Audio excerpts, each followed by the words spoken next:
আজকে আমরা আমেরিকার বাড়ি দেখে আসি। রিসেন্টলি আমার বন্ধু বাড়ি কিনেছে, মানে ওর আমেরিকান ড্রিম কমপ্লিট হয়েছে। কেন বললাম কথাটা?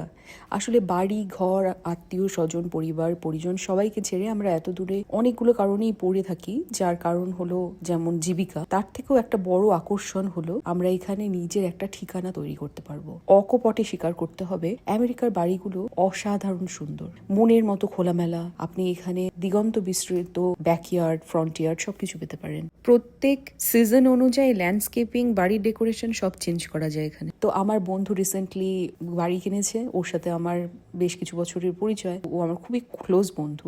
ওর বাড়ি কেনাটার সাকসেসটা কেন জানি আমার খুব পার্সোনাল সাকসেসের মতো ফিল হচ্ছিল। আমরা সবাই এখানে নিজের একটা ঠিকানা খুঁজে পেতে চাই, আর এত সুন্দর ঝকঝকে ও বাড়িটা পেয়েছে, যার ছবি আমি আপনাদের সাথে পরে শেয়ার করছি। এখানে শেয়ার করছি ওদের হাউস ওয়ার্মিং সেরিমনির কিছু ঝলক। ভীষণ সুন্দর সুন্দর আয়োজন ওরা করেছিল, প্রত্যেকটা খাবার অসাধারণ হয়েছিল।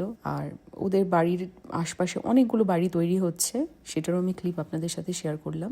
আমেরিকার মধ্যবিত্তরা আমাদের দেশের উচ্চবিত্তের থেকেও ভালো জীবনযাপন করে বলে আমার মনে হয়। এখানকার বাড়ি ঘর সাজানো বা এখানে যে ফেসিলিটি বা অ্যামিনিটিস এখানকার মধ্যবিত্ত পেয়ে থাকে, সেটা সাধারণত আমাদের উচ্চ মধ্যবিত্ত বা উচ্চবিত্তরাই সাধারণত পেয়ে থাকে। যেমন ওদের বাড়ির পাশেই ছিল বিশাল বড় গল্ফ কোর্স আর জগিং পার্ক থেকে শুরু করে নানান ফেসিলিটি। আমেরিকাতে এই ধরনের বাড়িগুলোকে সিঙ্গেল ফ্যামিলি হোম বলে। বাড়িটার সামনের একটা ঝলক এবং বাড়িটা কেমন লাইনটা, সেটার একটা ক্লিপ আপনাদের সাথে শেয়ার করলেও আমি সম্পূর্ণটা দিইনি, কেননা ওরা এখনো ডেকোরেট করে উঠতে পারিনি। তবে প্রবাবলি মডেল হোমের মতনই এত সুন্দর করে এখানে সাজানো সম্ভব। আমাদের দেশের সাথে আমি কোনোভাবেই তুলনা করছি না, তুলনা সম্ভবই না। দুটো দেশ দুজনের জায়গায় অসাধারণ।